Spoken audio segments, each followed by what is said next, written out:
월드뷰. 미국의 대중국 봉쇄 정책과 우리의 선택. 저자는 서울대 외교학과를 졸업하고 외무고시에 합격하여 외교관이 되었고, 외교관으로 있는 동안 주 캐나다 대사, 주 이라크 대사, 주 아일랜드 대사, 주 제네바 대표부, WTO 대사 등을 역임하였다. 장기호. 최근의 미중 관계는 그 앞을 예측할 수 없을 정도로 급속히 악화되고 있어 군사적 충돌 가능성마저 우려된다. 이러한 현상은 중국이 지투가 된 후부터 심화되었다. 시진핑은 등소평의 도강형의 전략을 폐기하고 대국 굴기의 공세적인 대외 팽창 정책을 추구하며 미국 주도의 세계 질서에 도전하고 있다. 이에 따라 미국의 대외 전략도 중국을 견제하고 봉쇄하는 적극적인 정책으로 전환하게 된다. 특히 코로나19 사태 이후에는 코로나 전파에 책임을 지라는 트럼프 대통령의 대중국 압박이 더욱 강화되었고, 대중국 관계는 무역 전쟁의 차원을 넘어 경제, 안보, 군사 등 모든 분야에서 전방위 적대 관계로 확대되어 왔다. 이미 양국 관계는 다시는 돌이킬 수 없는 루비콘강을 건넜다. 1970년대 공산권 내 중국 소련 간의 갈등이 심화되면서 소련을 견제 봉쇄하기 위한 1972년 닉슨 미국 대통령의 역사적인 중국 방문 후 미중 공동선언이 발표되고 양국 관계는 크게 발전하였다. 중국에 대한 미국 시장의 개방과 중국의 WTO 가입을 허용하는 등 사실상 오늘의 중국을 만든 것은 미국의 도움 덕분이었다. 그러나 자유와 민주주의라는 서방의 가치 체계로 중국을 유도하려던 미국의 기대는 시진핑의 공산주의, 중국몽이라는 벽에 부딪혔다. 그리고 중국은 주변국들과의 영유권 분쟁, 인권 탄압, 사이버 해킹 기술 절도, 공해상의 불법 행위 자행 등으로 국제적 비난이 극에 달했고, 코로나19 사태 이후에는 국제적으로 고립되어 가고 있다. 국제 정치는 오늘의 친구가 내일의 적이 되는 비정한 세계이다. 미국 내 여론에서 판단을 안아보자는 소리는 사라졌다. 올해 7월 23일 마이크 폼페이오 미 국무부 장관은 1972년에 미중 공동선언이 전시되어 있는 캘리포니아주 소재 닉슨 전 대통령의 도서관을 방문해 자유세계는 중국이라는 법을 지키지 않는 새로운 독재와 싸워 이겨야 하며 미국은 시대적 사명인 중국 공산당으로부터 자유를 확보하는 데에 앞장서겠다 라고 천명하였다. 48년 전에 포용 전략을 태동시킨 역사적 기록 앞에서 중국 타도 전략을 선포한 것이다. 이것이 역사의 아이러니가 아니고 무엇이겠는가? 국제 정치의 냉엄한 현실 아래 국가 관계가 어떠해야 하는지 생각하게 된다. 그러면 미국의 변화를 가져온 대중국 봉쇄 정책의 추이를 좀 더 자세히 살펴보고 평가와 전망 그리고 우리의 선택을 생각해본다. 1. 미중 간의 무역전쟁의 추이와 중국의 기술도전 차단. 미중 간의 무역전쟁은 2018년 양국이 서로 500억, 340억 달러 규모의 수입품에 대한 보복 관세를 부과하는 조치로 시작되었다. 미국은 중국의 연평균 대미 수출이 5천억 달러 이상 규모임을 염두에 두고 2018년 8월에 2천억 달러 규모의 중국산 수입품에 10% 보복 관세를 부과하였다. 2019년 6월 오사카 정상회의에서 일시 휴전에 합의하였으나 미국은 이를 깨고 2019년 9월 3천억 달러 규모의 수입품에 대한 10% 보복 관세 조치를 시행한 후 중국을 환율 조작국으로 지정하였다. 물론 중국도 미국산 원유 수입 전면 중단, 국영기관의 미 농산물 수입 전면 금지, 돼지고기 수입 취소 등의 조치를 한다. 그 후 2020년 1월 제1차 무역 합의에 최종 서명하지만 미국은 화웨이, GTE의 미국산 부품의 공급을 금지하는 법안 제정과 70개 계열사에 대한 거래 제한 조치를 취하여 화웨이의 반도체 부품 조달 통로를 전면 차단하였다. 그리고 중국이 합의 사항을 이행하지 않음을 이유로 합의 사항 파기를 선언했다가 다시 이행을 선언하지만 중국의 WTO 제소로 파국으로 간다. WTO 제소는 분쟁 해결 기구의 1차 심의에서 미국 측의 WTO 규정 불일치라는 의견이 나온다. 그러나 상소 기구의 최종 판결을 위한 심의 회의가 미국의 위원 선출에 대한 보이콧으로 불가능하게 되어 WTO를 통한 해결은 큰 의미가 없게 된다. 미 무역 전쟁의 끝은 불확실 속에 빠진다. 미국의 대중국 의존도보다 중국의 대미 의존도가 훨씬 높게 중국에는 불리한 싸움이라는 것이 일반적인 평가이다. 또한 이 무역 전쟁의 특징은 중국산 화웨이 제품을 반도체 시장에서 축출하여 기술 도전의 싹을 자르는 것이다. 화웨이는 그간 확보한 6개월분 재고가 소진되면 스마트폰과 통신 장비 사업의 중단이 불가피하다. 또한 트럼프 대통령은 올해 7월 31일 중국 기업이 소유한 동영상 모바일 공유 앱 틱톡의 미국 내 사용을 보안상 이유로 금지할 것을 밝힌 바 있다. 트럼프의 대중국 무역 전쟁은 중국이 경제적으로 더 크기 전에 미리 기선을 제압한다는 생각이었고, 피터 나바로 국가무역위원장의 무역 안보론을 받아들인 것이다. 이 EPN 결성 추진.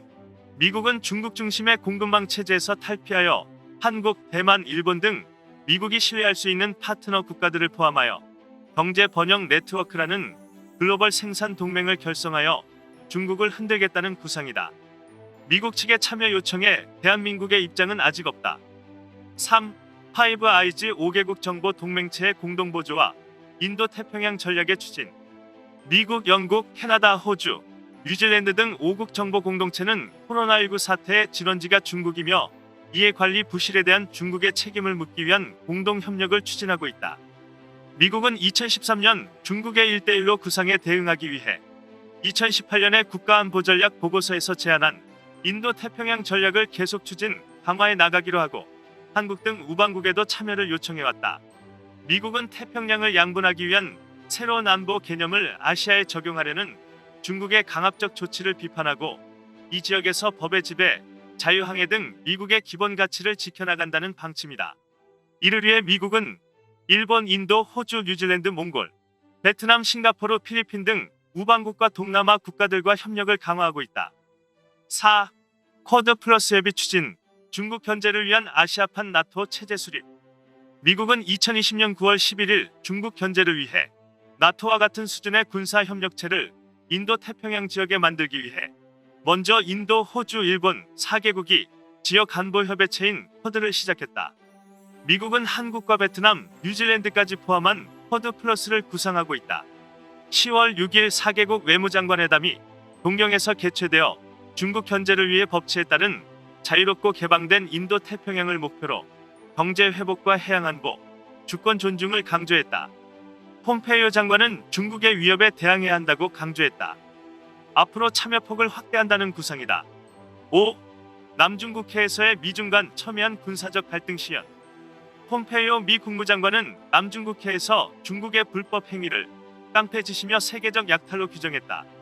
2016년 네덜란드 헤이그의 국제상설중재재판소가 중국이 이 지역에 건설한 7개 인공섬과 군사시설은 불법이라고 판결하였으나 중국은 계속 강제 점령과 함께 군함 전투기 훈련을 강화하고 있다.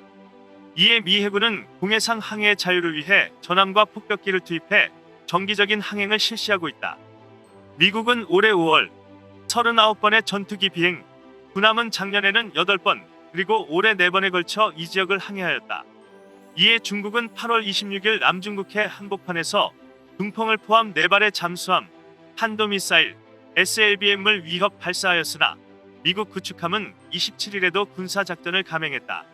미 제7함대와 제3함대가 이 지역에서 함께 작전 중이며 미 군함 38척이 작전에 임하고 있으며 중국은 항모 라오닝함과 산동함 2척을 배치할 계획이어서 미중의 군사적 갈등이 첨예화되고 있다. 6. 최근 미국 대만 관계의 급속한 진전과 중국의 군사적 반응. 올해 8월 미국의 알렉스 에이자 보건복지부 장관의 대만 방문 때 중국의 전투기 2대가 대만 해협을 위협 비행하였고 9월 18일 미국 국무부 경제차관 키스 크라크의 방문 때에는 중국 전투기와 폭격기 18대가 대만 해협 중간선을 침범하는 등 격렬한 반응을 보였다. 미국은 중국의 대만에 대한 하나의 중국 정책을 정면으로 부인하고 있다. 군사적 측면에서 2019년 이후 미국은 대만의 무기와 군수품으로 F-16V 전투기 66대, 대공 미사일 250기, 전차와 장갑차 122대 등 총 115.4억 불 상당을 판매했고 경제 교류를 위한 대만과의 자유무역 협정 체결 가능성도 예견된다. 미 의회는 5월 대만 초청 공안을 55개국과 WHO 세계보건총회에 보냈고 미 상원은 대만을 WHO 옵서버 국가로 가입시키는 법안을 만장일치로 통과시켰다. 7. 홍콩 보안법의 문제에 대한 비판. 홍콩 자치정부 시민들의 홍콩 보안법 제정에 대한 격렬한 반대 시위에도 불구하고 중국 정부는 전국 인민대표대회에서 홍콩 보안법을 통과시켜 홍콩 내 분리 전복 활동에 대한 처벌과 통제를 강화하고 있다. 국제사회와 UN 제네바 인권위원회 27개국은 중국에 대한 비난과 이 법의 폐지를 촉구하는 공동선언문을 채택했고 미국, 영국, 호주, 캐나다와 EU도 중국 규탄 성명을 냈다. 트럼프 대통령은 일국 이체제하에서 중국이 향유했던 홍콩의 특권과 혜택의 박탈을 지시하고 홍콩 인권민주주의법에 전격 서명하였다. 8. 중국 내 소수민족의 인권 보호를 위한 대중압박 조치. 미국은 금년 들어 대만의 국제기구 가입을 지원하는 타이베이 법안, 달라이라마 후계자 승계 문제에 개입하는 중국 당국자들을 제재하는 티베트 정책 지지 법안, 신장 지역 이슬람 소수 집단 억류를 규탄하고 그 책임자의 비자를 취소하는 위구르 인권정책 법안, 그리고 홍콩 자치권 침해를 돕는 단체나 금융기관을 제재하는 홍콩 자치 법안 등을 통과시켰다. 또한 로스 상무장관은 소수민족 탄압과 관련된 중국 11개 기업 제재를 결정하였으며 미국, 독일 및 캐나다 등이 위구르족 문제를 이유로 베이징 동계올림픽을 보이콧해야 한다는 움직임이 있어 주목된다. 9. 미중 외교 공간 폐쇄 등에 격한 충돌. 금년 7월 21일 미국이 간첩 혐의로 휴스턴 중국 총영사관을 철수시키자 중국은 청도의 미국 총영사관 철수를 명한 바 트럼프의 추가적인 철수 가능성 시사로 첨예한 대립으로 이어지고 있다. 2020년은 미중 간의 신냉전의 원년으로 특징된다. 미국은 전과는 달리 더 조직적으로 각 분야에 걸쳐 중국의 가장 아픈 부분을 파고들어 전방위적 봉쇄 정책을 추진하고 있다. 궁극적으로 미국 정부는 강력한 의지를 가지고 시진핑 공산당 정권의 붕괴와 소수 민족의 인권 문제 등을 통한 민주화를 지원하려는 움직임을 보인다. 미국은 먼저 중국 경제력의 붕괴를 노린다. 반도체 등 그 부품의 공급을 차단하여 기술 도전의 싹을 자르고 중국을 배제한 우방국 간의 글로벌 공급 동맹 체제를 결성한다. 이와 동시에 미국의 인도 태평양 전략 추진과 함께 이 지역의 나토와 같은 체제를 수립, 미국 중심의 군사 안보 협력을 추진한다. 중국 내 소수민족의 인권 문제에 대한 지원을 표방, 위구르, 티베트, 내몽고 등 소수민족의 민주화 독립 열망에 부응하여 중국의 점진적 와해를 기도한다. 대만 관련 하나의 중국 정책에 반하여 독립 실체로서 인도 태평양에서 대중국 레버리지로 활용한다. 홍콩 문제도 영국 등 서방과의 연대를 통해 중국으로부터의 분리를 압박해 나간다. 미국은 평화적 방법으로 파이브 아이즈 5개국과 인도 태평양 전략 등 영국, 캐나다, 독일, 프랑스, 일본, 인도, 호주, 뉴질랜드, 베트남 등 동맹국과 동남아 국가 및 우방국들과 연대, 중국을 압박해 나간다. 미국의 대중압박 봉쇄 정책은 앞으로도 계속 심화, 확대될 것이며 2020년 11월에 트럼프나 바이든 어느 누가 대선에 승리하더라도 일관되게 추진될 것이다. 미국의 패권에 도전하는 국가를 제거하는 것은 전통적인 영내 세력 균형 정책에 부합하여 초당적으로 추진해 나갈 것이다. 아울러 미중 간의 갈등의 과정에서 양쪽 모두 한국의 지원을 요청할 것이며 우리에게는 미국과 중국 중 어느 쪽을 선택해야 하느냐의 문제가 제기된다. 또한 중국의 보복 조치도 예상되어 신중한 대처가 필요하다. 이런 선택의 문제는 국력 비교로 우세한 쪽과 누가 우리와 공동의 가치를 추구하느냐를 보고 선택하면 된다. 먼저 국력, 곧 경제 군사력의 차이를 본다. 코로나19 사태 이전의 상황임을 전제로 기술한다. 2013년에는 중국의 GDP가 미국을 앞지를 것이라는 예측은 다들 빗나갔다. 잘못된 판단들이었다. 또한 중국의 제1위 패권국 구상론은 허구였다. 2010년부터 10%대의 경제 성장률이 하락하기 시작하며 시진핑이 얘기하는 8% 성장 마지노선도 무너졌고 2014년에는 7% 그리고 계속 하락하여 2018년에는 6% 수준으로 둔화하고 있다. 2018년 미국 GDP는 18.2조 달러, 중국은 11.2조 달러, 2019년에는 미국은 21.4조 달러며 중국은 14.1조 달러로 미국의 3분의 2 수준에 미달하며 1인당 국민소득은 미국이 65,112달러, 중국이 1099달러로 중국의 6.6배에 이른다. 중국민 10억은 아직도 아프리카 빈민 수준의 삶을 살고 있으며 올해 6에서 6.5% 성장 목표 달성이 어려워졌다.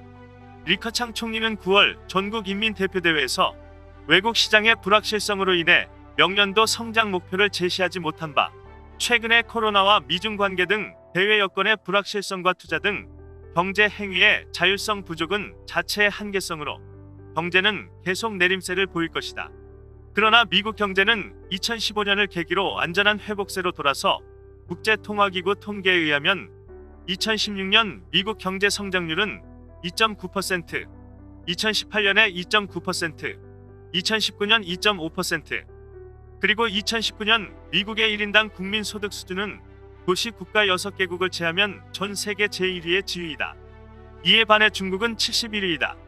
미국 경제는 앞으로 시엘가스와 석유혁명으로 계속 신장할 추세이며 중국의 원유 수입은 현재 1일 800만 배럴 수준에서 2024년에는 1100만 배럴로 증가할 것이다.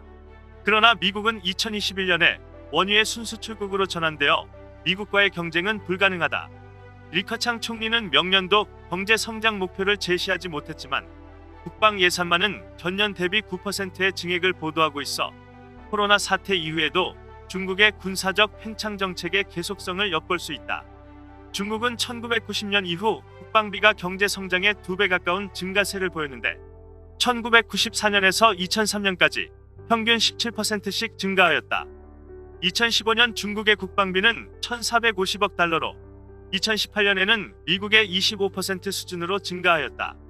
중국은 다수의 핵미사일, 핵잠수함, 군사위성, 스텔스 전투기를 보유하고 있으며 오래된 러시아 항공모함 한 척 도입과 최근 선보인 자국산 항공모함을 포함하여 현재 3척의 항공모함을 보유하고 있는데 2040년까지 4척의 항공모함을 보유할 계획이다.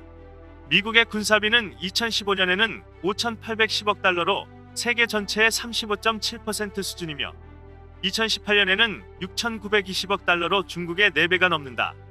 이것은 세계 1위의 수준이며 2020년 예산은 7,380억 달러로 2019년보다는 1,200억 달러가 증액된 것이다.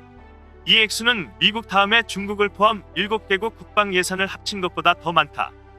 게다가 미 해군력은 항공모함을 11척 보유하고 있으며 전 세계 2위에서 18위 국가의 해군력을 합친 것보다 강하다. 미국의 군사력은 통계상 제2위인 러시아보다 10배 이상이 강한 것으로 나타나지만 미국의 실전 군사력은 독립 당시부터 1, 2차 세계대전과 각종 세계 분쟁에서 드러난 전투 능력을 고려한다면 더더욱 미국에 도전할 수 없다. 또한 대미 전쟁은 위구르, 티베트, 내몽고, 대만, 홍콩 등의 독립 열망에 불의 기름을 붓는 격이라 지정학적으로도 불가하기에 미국의 힘은 세계 최강이다. 음수사원이라는 말이 있다. 물을 마실 때 그 근원을 생각하라는 말인데 시진핑이 2013년 박근혜 전 대통령 방중시 했단 말이다. 과거 중국이 일제와 대한민국 임시정부를 지원해준 중국의 은혜를 생각하라는 말이다. 그러나 우리에게 도움을 준 것은 오택동의 공산당이 아니고 장제스 국민당 정부이다. 시진핑이 할 수 없는 얘기를 한 것이다. 물을 마실 때 그 근원이 어디서 왔는지를 생각해야 한다면 대한민국이 미국과 중국 중 하나를 선택해야 할 때 거기서 흘러나오는 물은 어떤 것인지 알아야 한다. 중국과의 오랜 역사는 고통받은 속박의 역사이다.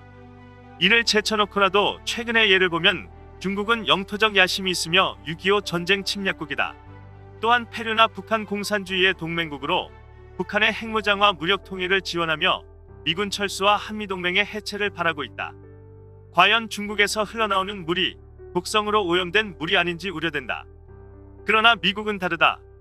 6.25 전쟁에서 승리하도록 도와준 혈맹의 동맹국이며 대한민국의 통일 정책을 지지하는 세계 최강국이다. 우리와 자유민주주의, 시장경제와 법치주의의 가치를 공유하고 있다. 그러므로 음수사원이라고 하면 은혜의 강수를 흘려보낸 미국을 생각하지 않을 수 없다. 당연히 우리는 자유민주주의의 세계 최강국이자 동맹국인 미국을 선택하고 동맹국의 의무를 다해야 한다. 우리는 인도태평양 전략, 쿼드 플러스, 남중국해 문제, 화웨이, EPN 등과 관련하여 미국이 필요한 부분이 무엇인지 긴밀히 협의하고 할 수 있는 것은 적극적으로 지원하고 협조해 나가며 미국으로부터 어떤 지원과 도움을 받아야 할지도 분명히 해야 한다. 앞을 내다보고 통일을 위한 길을 함께 간다는 큰 비전 아래 함께 가야 한다. 국제정치의 현실을 모르는 일부 좌파 학자들이 김대중, 노무현 전 대통령 때 시도했던 미중 사이의 어설픈 등거리 외교, 중거리 외교는 모두 실패했다. 이것은 동맹국이 선택할 길이 아니다. 이웃인 공산주의 중국과 북한의 존재는 우리에게 이념적으로 국내 갈등을 조장, 국론을 양분시켜왔다. 이제는 문 정권이 반미 종중, 종북 자세를 버리고 동맹국으로서의 바른 길로 나아가 구한말 망국의 역사를 되풀이하지 않기 바란다. 경제적으로는 대중국 의존도를 줄여나가고 중국 시장은 중국이 필요한 품목 중심으로 관리하고 투자 시장은 중국 이외로 다변화해야 한다. 또한 보복 조치에 굴복하지 않은 일본, 호주, 체코와 같이 나라의 존엄성과 국익을 지키며 중국과 북한을 길들이고 미국과도 협의하여 대책을 함께 마련해 나가야 한다.